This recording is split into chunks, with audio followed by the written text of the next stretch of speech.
Assalamualaikum warahmatullahi wabarakatuh. Perkenalkan, nama saya Ibnu Syukur Kawirian, NPM 210001521112121 dari Program Studi Teknik Sipil, Fakultas Teknik Sipil dan Perencanaan Universitas Bung Hatta. Di sini saya akan mengangkat kisah Muhammad Hatta memperjuangkan ekonomi rakyat Indonesia lewat koperasi dengan bimbingan Bapak Surya Dimal. Baik, simak video ini sampai habis. Muhammad Hatta atau akrab disapa Bung Hatta lahir di Frodenkop yang sekarang bernama Bukit Tinggi pada 12 Agustus 1902. Di kota kecil yang indah inilah Hatta dibesarkan di lingkungan keluarga ibunya.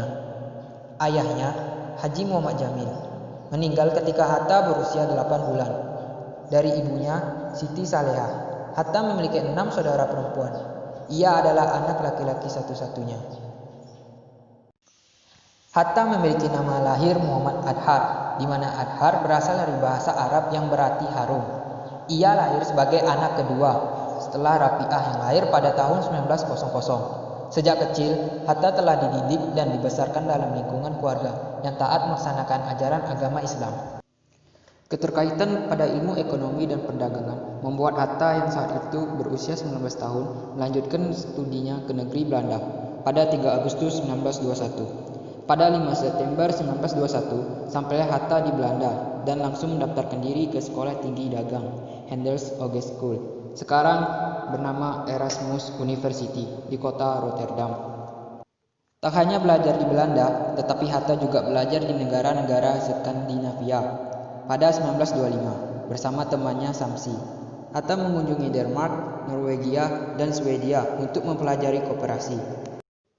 Di negara bagian utara Eropa tersebut, ia mempelajari koperasi, mulai dari sistem organisasi ekonomi yang dimiliki bersama secara demokratis oleh anggota-anggotanya. Di Denmark, ia menyaksikan bagaimana koperasi pertanian membuat petani dan peternak bisa mengekspor mentega, keju, dan telur ayam ke Amerika Serikat. Di Swedia, ia menyaksikan kesuksesan koperasi konsumsi. Di Norwegia, ia melihat koperasi yang dibentuk para nelayan menghasilkan bisnis perikanan yang semarak.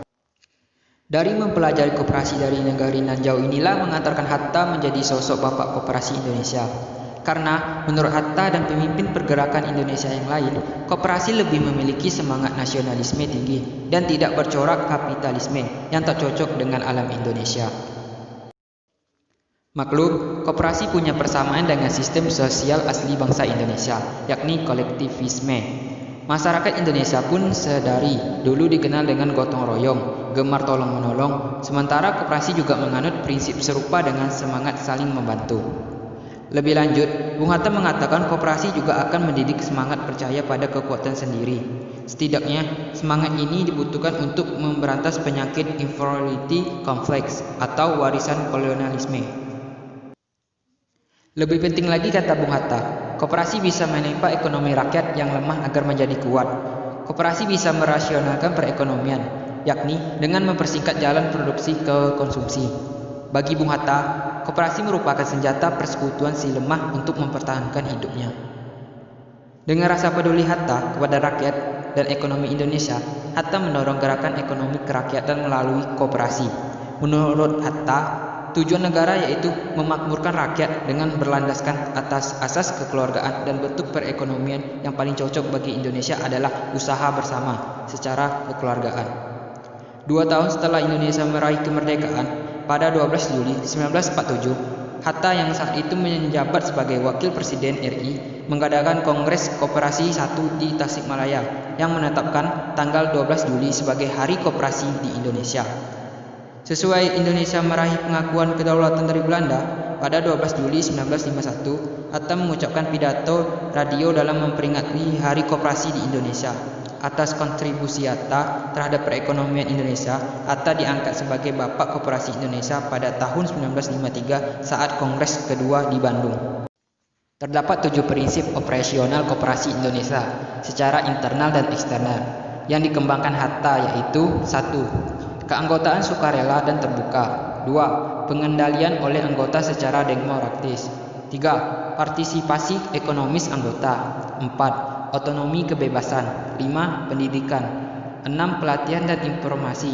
7. Kerjasama antar operasi serta kepedulian terhadap komunitas. Sekian, terima kasih. Apabila kalian suka, like dan komen. Jangan lupa di subscribe juga ya.